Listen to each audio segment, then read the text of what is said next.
50 mégawatts chacune. Un geste qui intervient après les gestes de Safo et de Sanankoroba. Nous serons en direct avec Yaya Konate.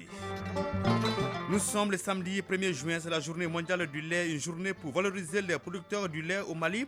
Les normes de consommation du lait sont en deçà de celles de l'OMS. Vous entendrez le ministre de l'élevage et de la pêche dans ce journal. Ouverture de la 3e édition du Salon des médias sous le thème la professionnalisation des médias en Afrique. Les panels se poursuivent aujourd'hui et demain sur la situation de la presse au Mali et dans l'espace AES. L'actualité, elle est aussi sportive avec la finale de la Coupe du Mali dames qui oppose le stade malien de Bamako à Afé à partir de 16h30 au stade Mamadou Konaté. Nous serons en direct avec Famoul Djourté pour les détails. Voilà pour le sommaire, tout de suite les détails. Et oui, le président de la transition attendu d'un moment à l'autre à Tchakadougou Djalakoro dans le cercle de Sélenké. Le chef de l'État procédera dans cette localité à la pose de la première pierre de 2 centrales solaires photovoltaïques de 50 MW chacune. Il s'agit cette fois-ci d'un fruit de la coopération entre le Mali et les Émirats arabes unis, comme celle de Sanankoroba et Safos. La centrale de Tchakadougou va contribuer à la résolution de la crise énergétique. Yaya Konate, bonjour. Yaya Konate, bonjour. Oui, et quelques petits soucis, donc le temps que la technique soit avec nous pour nous parler de cette visite du président de la transition à Tchakadougou Djalakoro pour la pose de la première pierre de 2 centrales solaires photovoltaïques de 50 MW chacune. Il s'agit donc, je vous le disais, de la coopération entre le Mali et les Émirats arabes unis. Comme celle de Sanankoroba et Safo, la centrale de Tchakadougou devra contribuer à la résolution de la crise énergétique que connaît notre pays. Est-ce que Yaya Konate est sur place? Donc, si Yaya Konate est sur place d'ici là, nous allons donc parler de sport avec Famourou Djourté qui est donc en direct pour nous parler de la Coupe du Mali. Oui, est-ce que Yaya Konate, bonjour. Yaya Konate, bonjour. Bonjour Mohamed Diarra. Alors, vous êtes déjà sur place à Tchakadougou Djalakoro. Que peut-on retenir à moins d'une heure de cette cérémonie grandiose à Tchakadougou? Oui Mohamed, on peut dire bien évidemment que lentement, sûrement et résolument, le Mali poursuit sa marche vers cette transition énergétique amorcée avec la pose déjà, vous l'avez dit, en une semaine de la première pierre de 2 centrales solaires à Sanankoroba et à Safo. Ce matin, le président de la transition est attendu à Tchakadougou Djalakoro. Selon le nouveau découpage territorial, nous sommes dans la région de Bougouni, à 4 km pratiquement de Sélengué. C'est ici que le chef de l'État procédera à la pose du premier panneau d'une centrale solaire photovoltaïque, la 3e du genre en une dizaine de jours. La particularité pour Tchakadougou, c'est qu'il y aura ici une capacité installée de 100 MW, mais il s'agira bien de 2 centrales solaires photovoltaïques de 50 MW chacune qui seront construites l'une à la suite de l'autre. C'est un fruit cette fois-ci de la coopération entre le Mali et les Émirats arabes unis. Nous aurons l'occasion de préciser les chiffres au cours de la cérémonie de lancement, mais chacune de ces centrales devrait coûter la 50aine de milliards de francs en CFA. Tchakadougou Djalakoro viendra renforcer la capacité de production du réseau interconnecté et contribuera, selon les prévisions, donc à l'atteinte des objectifs fixés par les autorités en termes d'intégration du renouvelable et notamment du solaire dans le mix énergétique. Et vous l'imaginez, c'est un grand jour ici à Tchakadougou Djalakoro. En témoigne la grande mobilisation des populations qui attendent avec impatience l'arrivée du chef de l'État. Ce sera à 10 heures précises, heure de Tchakadougou. Mohamed. Merci bien Yaya Konate. Nous vous retrouverons dans nos éditions futures pour d'autres informations.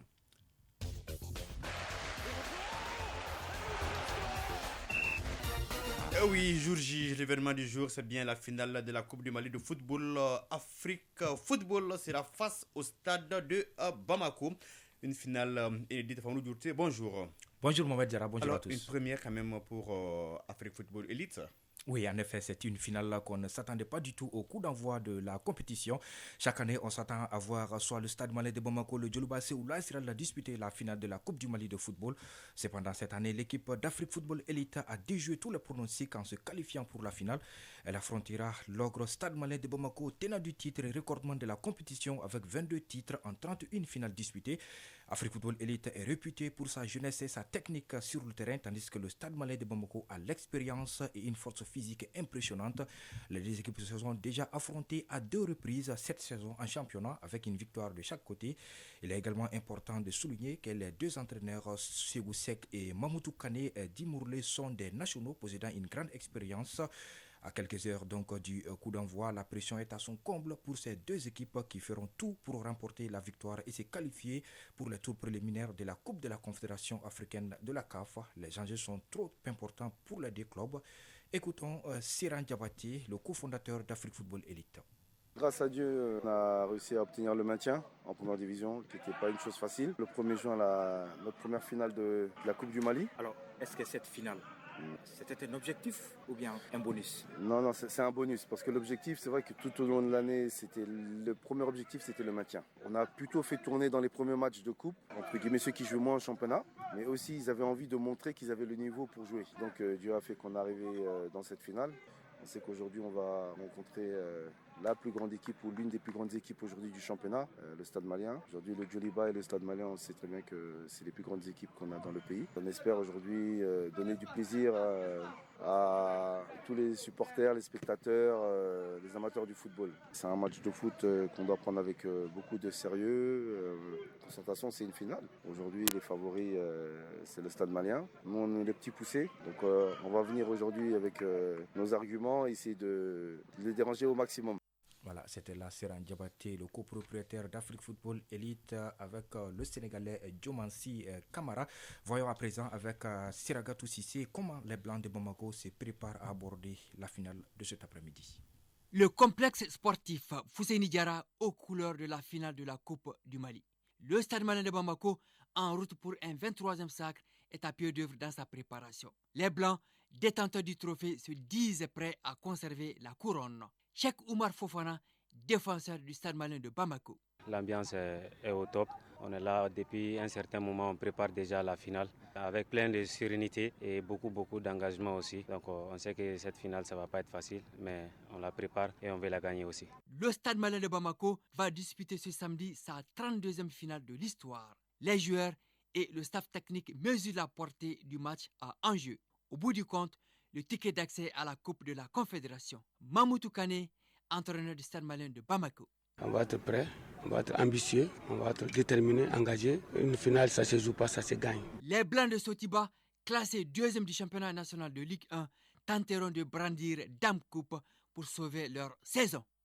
Le coup d'envoi est prévu à 16h30 au stade de Mamadou Konaté et la finale est placée sous la présidence du colonel Assimi Goïta, président de la transition. Alors, c'est à partir de 16h30. Alors, le stade malien est habitué de cette rencontre et a fait qui est vraiment, si on peut le dire comme ça, un no-fit en la matière. Alors, quelles sont les chances des 2 équipes? Eh bien, les chiffres ne plaident pas trop en faveur d'Afrique Football Elite. Comme vous l'avez dit, sur les 59 éditions passées de la Coupe du Mali de football, un seul club a pu battre le Stade Malien de Bamako en jouant sa toute première finale. C'est le club olympique de Bamako, COB. C'était en 2000. Pour le reste, le Stade Malien s'est toujours imposé face à des équipes qui jouent leur première finale.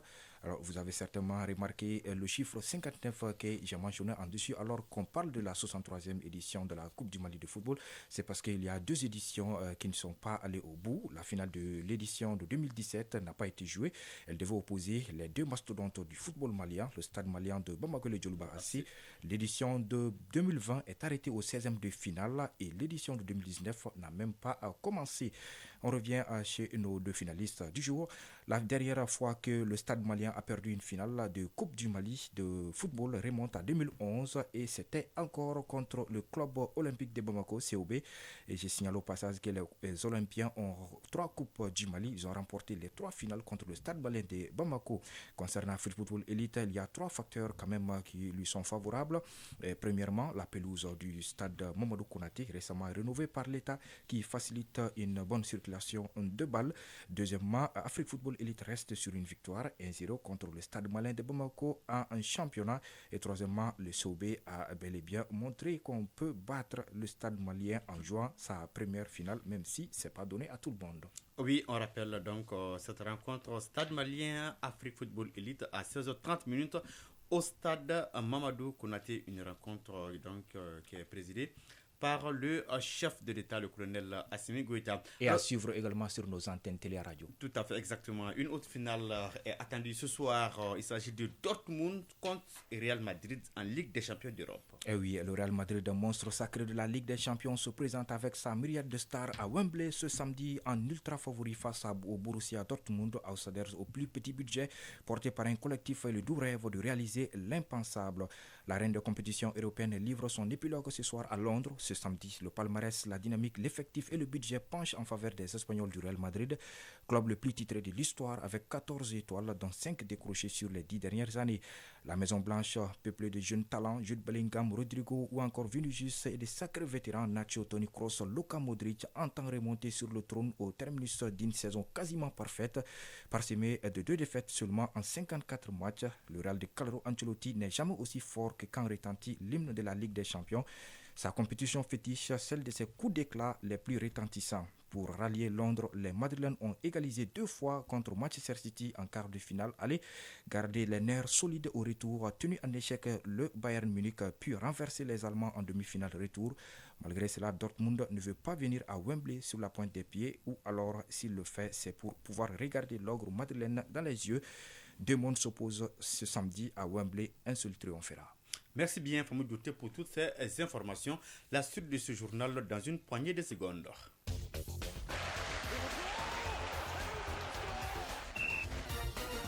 Et nous sommes le 1er juin, c'est la journée mondiale du lait. À cette occasion, le ministre de l'Élevage et de la Pêche adresse un message sur l'importance du lait pour la santé et le développement économique. Il met un accent sur les efforts du gouvernement pour soutenir la filière laitière. La synthèse de son discours avec Agibou Koulibaly. Cette 19e édition de la Journée mondiale du lait vise à sensibiliser le public sur l'importance du lait, à valoriser le travail des éleveurs et à montrer l'engagement du gouvernement dans le développement de cette filière essentielle. Youbaba, ministre de l'Élevage et de la Pêche. L'édition 2024 a pour thème évocateur l'aménagement des espaces pastoraux, facteur d'augmentation de la production laitière et le maintien des effectifs sur notre territoire. Ce thème cadre parfaitement avec la vision de nos hautes autorités de faire du sous-secteur de l'élevage un véritable levier de la croissance économique de notre pays à travers la stabilisation de notre bétail. Le potentiel laitier est estimé à 1,75 milliard de litres, dont indisponible de 966 753 000 litres. Malgré ces atouts, la consommation moyenne de lait par habitant et par an reste encore faible. Elle est estimée à environ 44 litres de lait par personne et par an. Occasion pour Youbaba d'évoquer les initiatives prises par le gouvernement pour soutenir les éleveurs et développer la filière laitière. La filière lait locale a une dimension hautement politique et stratégique. Des initiatives sectorielles ont été certes prises, tant au niveau régional que national, à travers la stratégie régionale sur l'offensive lait local et son programme prioritaire d'investissement. Le ministre aborde aussi les défis rencontrés par les éleveurs comme l'accès aux ressources, les conditions climatiques ou les obstacles économiques. Pour relever le défi de l'approvisionnement en lait du pays, dans cette optique, a été procédé à l'adoption des projets de texte de création, de l'organisation et des modalités de fonctionnement du projet de développement et de valorisation de production laitière au Mali pour le Valais. Le ministre Youbaba d'inviter les consommateurs maliens à privilégier le lait produit localement pour soutenir les éleveurs nationaux et renforcer l'économie locale. Ouverture hier de la 3e édition du Salon des médias au Mali et ce jusqu'au 2 juin. Ce salon se veut une plateforme d'échange et un espace qui permet de célébrer, d'encourager et de promouvoir les professionnels des médias dans leur noble mission d'information. La professionnalisation des médias au Mali et en Afrique est le thème de cette 3e édition qui prévoit plusieurs activités. C'est ce que nous dit Adedou Matina. Forte mobilisation autour de la 3e édition du Salon des médias au Mali. Contrairement aux 2 précédentes éditions, celle de cette année enregistre la participation massive de la presse malienne de Bamako comme à l'intérieur du pays, ainsi que la presse sous-régionale avec 25 organes de médias venus de l'Afrique. Initié en 2022, le SAM Mali, qui se veut un rendez-vous d'échange sur les enjeux multiformes auxquels le secteur est confronté, comporte plusieurs innovations cette année. Issa Kaba Sidibé, président de la commission d'organisation du Salon des médias au Mali. Le Salon des médias est un espace d'échange et de rencontre entre les hommes des médias, mais aussi avec les auditeurs, les lecteurs, les téléspectateurs et les followers. Cette année, nous avons apporté des innovations, à savoir la journée des dons de sang et la soirée d'hommage à nos confrères Oumou Diarra Djema de l'ORTM Chende et Yaya Koulibaly Yaskoul. Da Josiane, porte-parole des organes des médias venus de la sous-région. J'en suis sûre, sera une source d'enrichissement au plan journalistique pour nos médias. Mamadou Keïta, chef de cabinet du ministre de la Santé et du Développement social. Madame le ministre de la Santé et du Développement social est particulièrement touchée par l'initiative du don de sang, qui est une activité de solidarité et de préservation de la vie. Les poches de sang collectées seront remises à la banque de sang pour venir en aide à ceux qui en ont plus besoin. Chen Yongo, ambassadeur de la Chine au Mali. La presse malienne contribue à faire mieux comprendre aux amis maliens la modernisation à la chinoise, les perspectives et les opportunités du développement des partenariats entre nos deux pays. L'ambassade de Chine au Mali est prête à collaborer avec les médias. La professionnalisation des médias au Mali et en Afrique est au centre de cette 3e édition. Bandjougou Dante, président de la Maison de la Presse. L'organisation de ce salon est la modeste contribution de la presse malienne au combat que notre pays mène, le combat de la souveraineté, le combat de la compréhension par le reste du monde. Alamdou Ag Ilien, ministre de la Communication, de l'économie numérique et de la modernisation de l'administration. Pour cette 3e édition, le thème que vous avez choisi, professionnalisation des médias au Mali et en Afrique, cadre parfaitement avec les missions de mon département. Nous devons nécessairement aujourd'hui consolider la professionnalisation des médias. C'est pourquoi nous avons engagé une amélioration des textes qui régissent la profession appelée convention collective des médias au Mali. Pendant le salon, les professionnels des médias enregistreront sur place des émissions et échangeront avec le public. Des panels autour des sujets relevant du domaine des médias seront animés par d'éminents journalistes. Lors de cette cérémonie d'ouverture, le ministre de la Communication, de l'économie numérique et de la modernisation de l'administration a fait le tour des différents stands, histoire d'apprécier la vitalité et l'évolution du secteur des médias maliens. Écho de nos régions, les acteurs de la chaîne de valeur lait poursuivent une formation sur les mesures de biosécurité à Ségou.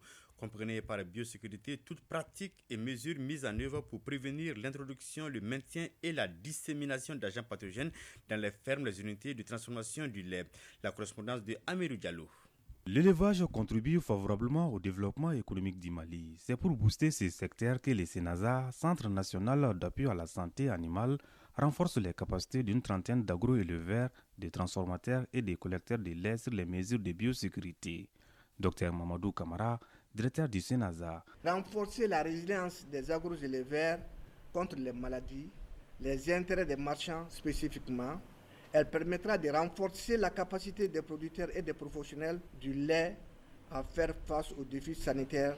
À travers la théorie et la pratique, cette formation de 5 jours permettra à ces acteurs de la chaîne de valeur lait de préserver la santé des consommateurs. Sumela Santra, formateur. Développer les 3 volets de la biosécurité, qui est l'assainissement, le contrôle de mouvement et l'isolement.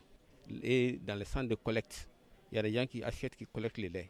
Donc, qu'est-ce qu'ils doivent faire comme mesure de biosécurité pour préserver la qualité sanitaire de leur lait? Professeur Boubacar Bass, conseiller technique du ministère de l'élevage et de la pêche. Je demeure convaincu qu'au sortir de cet atelier, vous serez à juste titre répondre aux aspirations du Sénasa et son partenaire le PDEPS en intégrant quotidiennement l'application des mesures de biosécurité dans vos exploitations et entreprises agricoles. Après la formation, ces participants venus des différents cercles de la région de Ségou seront dotés des équipements de biosécurité. C'est là pour augmenter leurs revenus. Ségou, Amirou Diallo et Issaba pour l'ORTM. Les activités du projet de restauration des terres dégradées au Mali couvrent 14 communes des régions de Koulikoro et Nara. Les actions du projet concernent tous les secteurs du développement au niveau rural. Il s'agit d'accroître la résilience des populations face aux effets du changement climatique. Le compte rendu de Boubacar Sissoko. Ce lancement des activités du projet de restauration des terres dégradées est un nouvel espoir pour les populations des régions de Koulikoro et Nara, qui sont en proie aux effets du dérèglement climatique. Ce sont au total 14 communes, dont 5 à Koulikoro, qui vont bénéficier des actions du projet pendant 7 ans. Le projet est une initiative du Mali.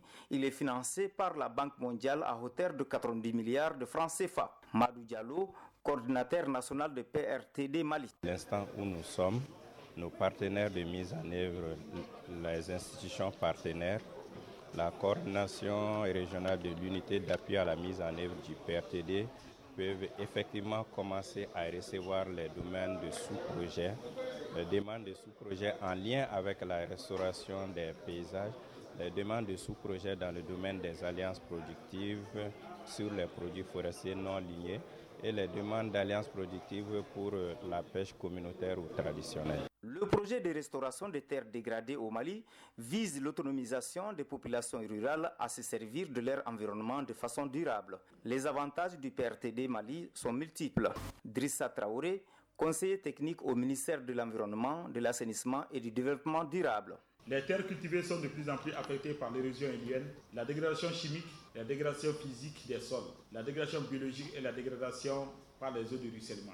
En somme, cette dégradation conséquente de la disparition du couvert végétal et des pollutions des terres coûte plus de 31% du PIB par an au Mali. En réponse à toutes ces problématiques, le gouvernement du Mali, avec l'accompagnement technique et financier de la Banque mondiale, a initié le projet de restauration des terres dégradées au Mali. La dégradation des terres est une réalité au Mali.